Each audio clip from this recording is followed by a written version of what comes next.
John and Mary want to retire now, but they're not old enough to claim their full Social Security benefit.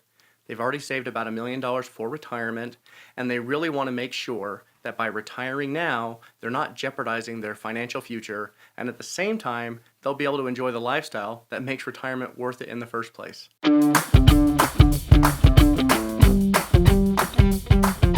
Hey everybody, welcome back. And for this video, I wanted to take a look at a real-life couple who is wanting to retire before they reach full retirement age. For most people, or for a lot of people at least, the retirement date and full retirement age of Social Security, they tend to line up, or that's what, a lot of people think of when they think of when should I retire. But for many people, they want to retire sooner than that because of maybe health or just things that they like to do, or maybe it's to spend time with family, whether it's their children, grandchildren, or maybe even their parents who are still alive. And so the question comes up, can I retire? Does it make sense financially? Is it responsible? Is it practical to do that before I'm able to claim my full Social Security benefit? So in this video, we're going to look at their real life example of John and Mary. They have about $1 million saved up, and we want to look at, can they retire at their current age at 66 and 65, still delay Social Security until at least full retirement age, have the income that they want, which is at least $6,000 a month. If they could have more, great, but that's kind of a baseline of what they need in order to enjoy themselves and do what they like to do.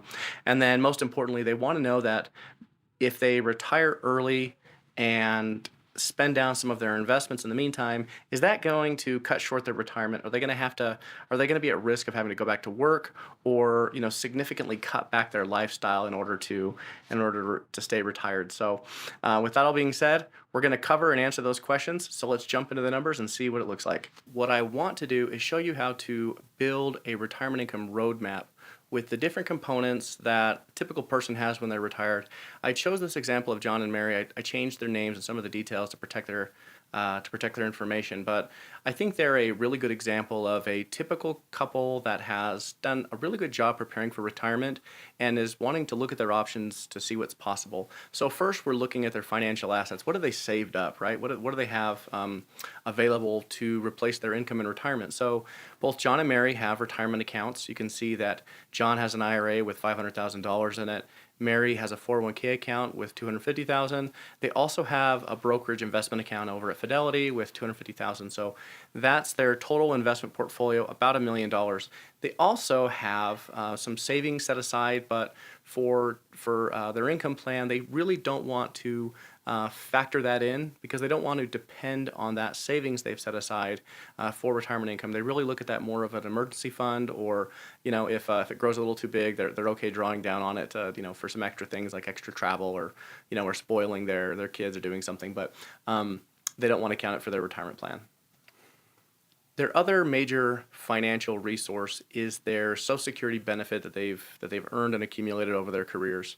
So on this page, we're looking at both of their retirement benefits, and you can see that for this example, I am looking at how can we maximize their lifetime Social Security benefit. When I think about maximizing Social Security, I think about it through two lenses. First is, if we were to look at just Social Security by itself as though it were the only financial asset a client had, how would we get the most out of that, given some reasonable assumptions? How long do we think they're going to live? Obviously, we can't know that for sure, but let's give a good estimate. And how would somebody claim their Social Security to get the most out of it, just looking at that?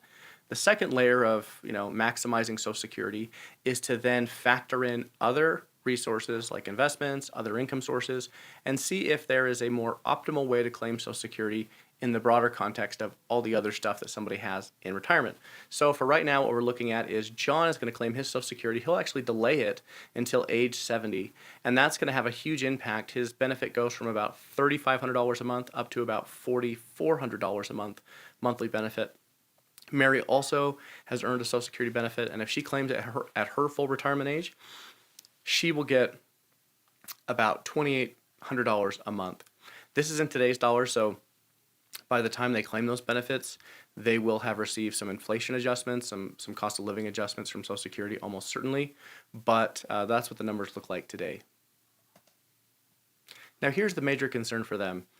They want to retire now to be able to do some things that they feel they may not be able to do as much of when they get older, but they want to be able to have enough income. So for them, if they can have at least $6,000 a month after taxes, to them that would be enough to do the things that they want to do.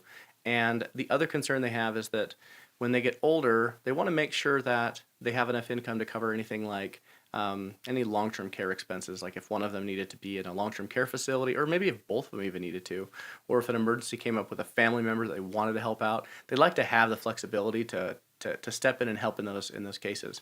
They also really are concerned about inflation. So over time, this $6,000 that'll work for today, but it won't work, if that income level stays flat. So they want that income amount to adjust over time to keep up with inflation.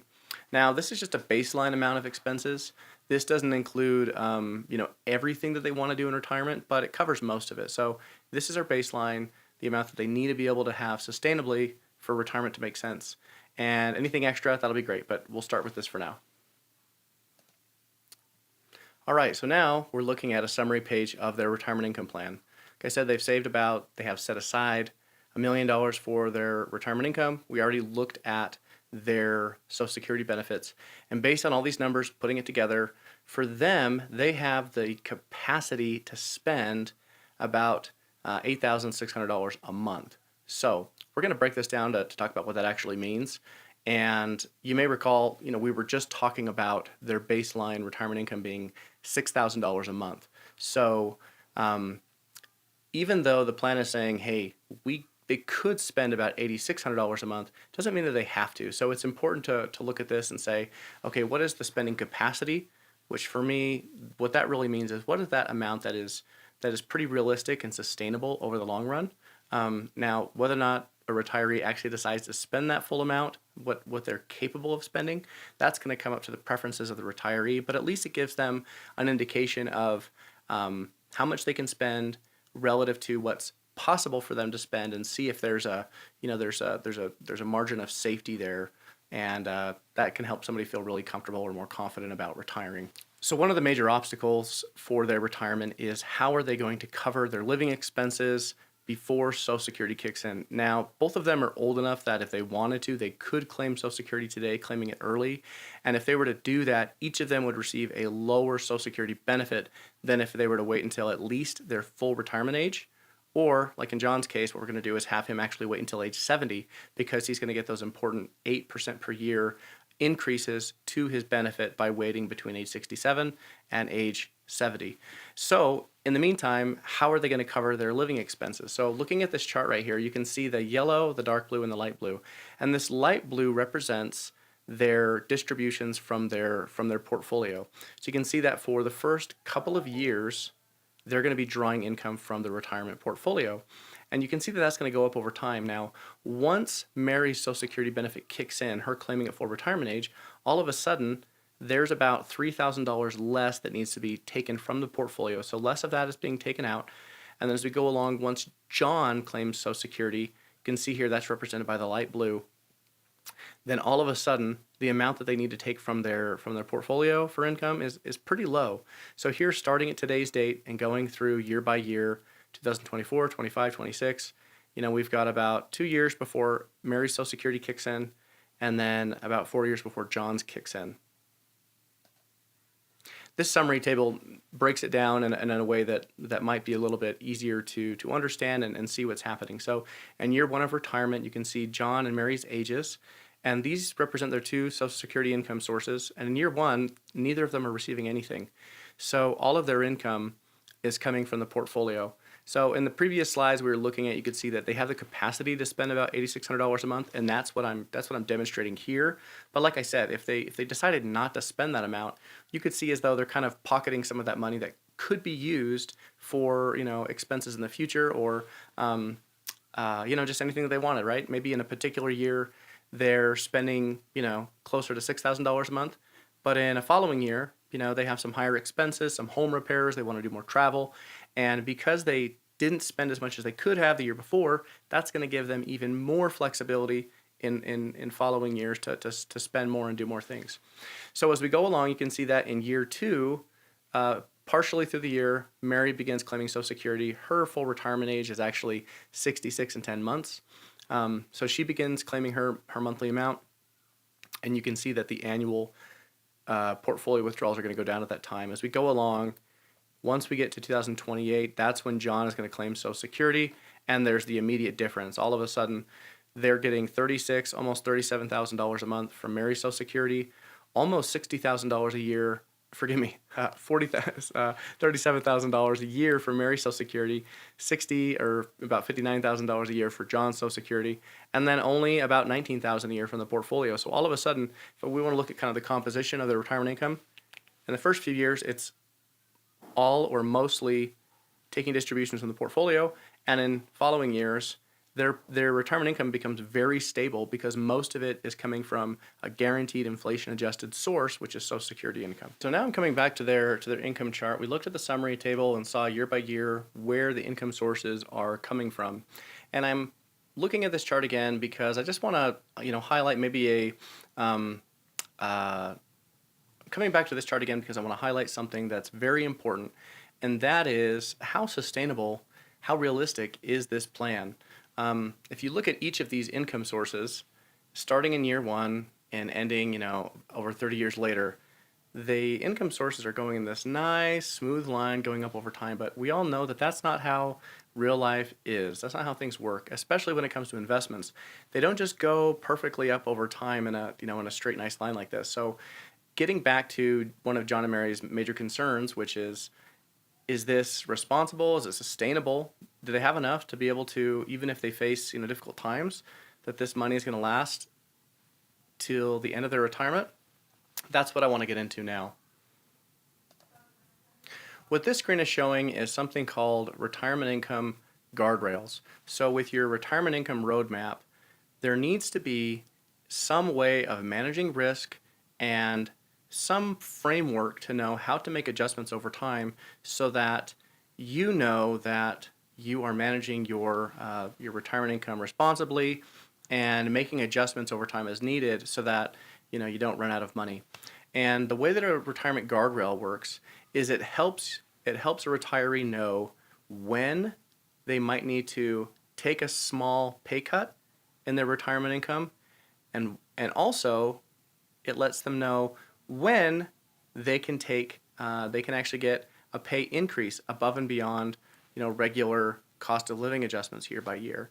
These two guardrails are very important on the top and bottom of their retirement income to help a retiree frankly have confidence in their spending. So as you're going along, and if your spending is unsustainable, you might want to know that years ahead of time so that you can make small adjustments so that you don't have to take a huge pay cut in the future. So let's look at John and Mary's plan. So what we have here on the left is we're looking at their retirement balance, their savings that they have for retirement income, and over on the right, this is their monthly income amount, and we're looking at here their spending capacity in retirement of about $8,600.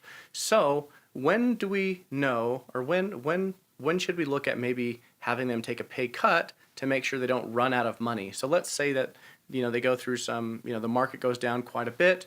When will it have gone down long enough that we can say, hey, actually we need to make a small tweak in the plan to keep it going? Well, right here we can see that if the portfolio were to drop by about 21%, okay, so it goes down by about a fifth, what that would mean is that John and Mary would need to take about a 5% pay cut. So they reduce, their $8,600 a month by about $430 a month down to $8,200.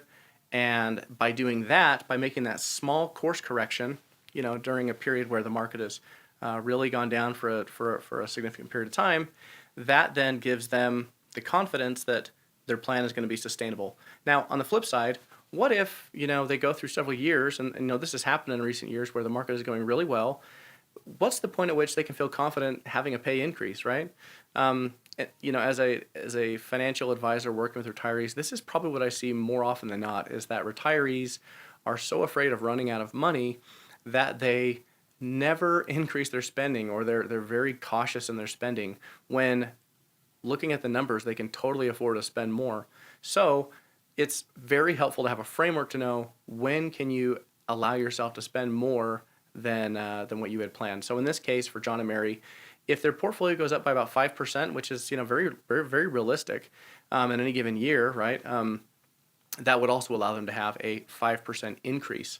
So with John and Mary, we already know that their baseline spending is only what they need is about $6,000 a month, and this spending capacity is $8,600. So what I find really interesting and very compelling, and what gives me a lot of confidence in their particular plan, is that even with a big drop in their portfolio, even taking this 5% cut in their retirement income, they're still well above their spending, their baseline spending, what they want, what they need. And so, frankly, when I look at this plan, it's one that's not just right on the edge. It's hopefully it's going to work. It's actually in a situation where, given this very simple risk management framework, they're in great shape to be able to have inflation adjusted income over time. And especially after they get past those first 4 years of retirement. Yes, they're going to spend down their portfolio quite a bit in the beginning years, but once they get past that, most of their retirement income is based on guaranteed Social Security income, and so it's going to be very stable over time.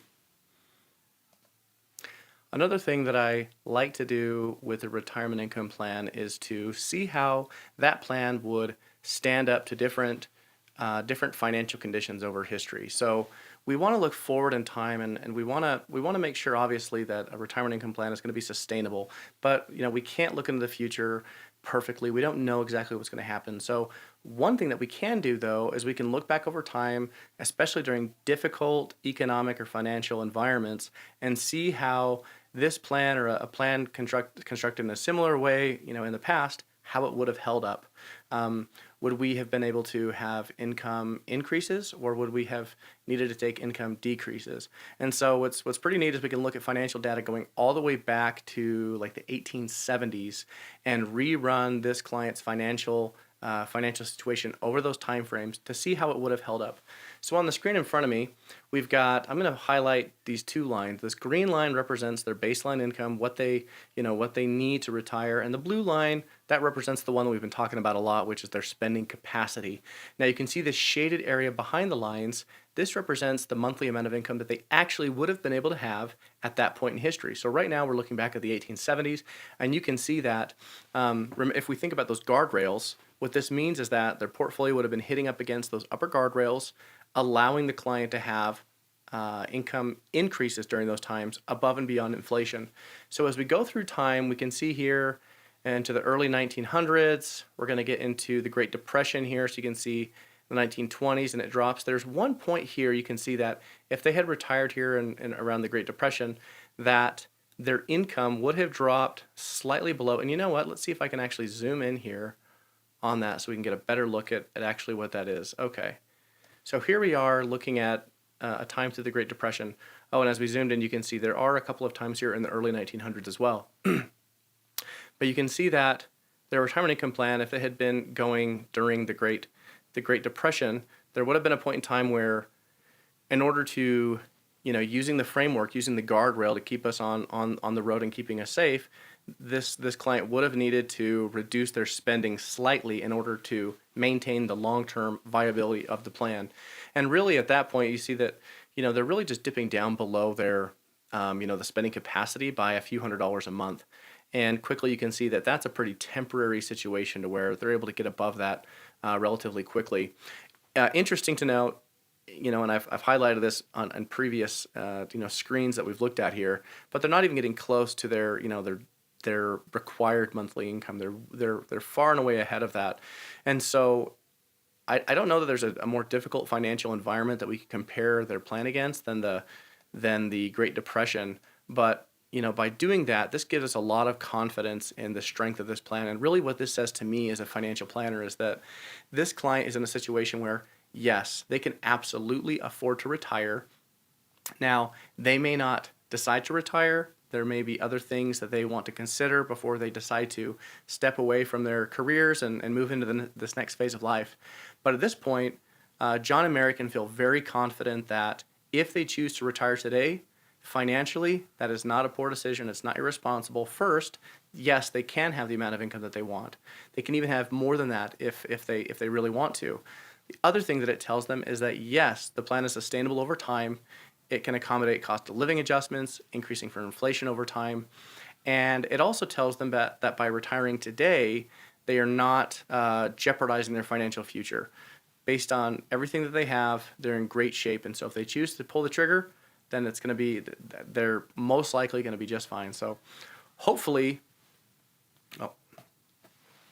after looking at all the variables, you can see that John and Mary are very prepared for retirement.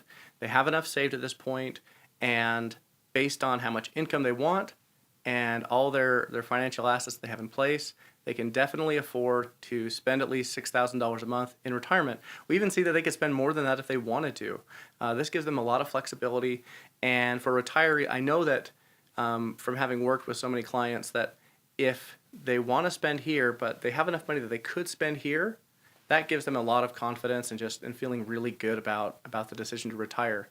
Maybe one last note with all of this. Now that we've answered John and Mary's questions, there's other questions that come up for retirees, which is, even when you have the money to retire and afford the lifestyle that you want to, does it make sense to retire immediately? I found that once people retire, they realize there's a lot that they got out of their careers. There's a lot of other things that they didn't think about when they were retiring. And so before you retire, some things to consider would be, how am I going to spend my time now that I'm not going to go to work every day? You know, early in retirement, there's a honeymoon phase where you go and do the fun things, and it's very exciting. But when that wears off, do you have things in mind that'll occupy your time and help you to feel fulfilled and enjoy yourself and be healthy physically and mentally in retirement? You might find that socially, you get most of your interactions with people and enjoyment from your work. And so when that's not there, do you have plans in place to make the best use of your time and have a fulfilling life? So a couple of thoughts on the back end of this now that we've addressed the money questions. So hopefully this has been helpful. And until next time, I hope you have a great day.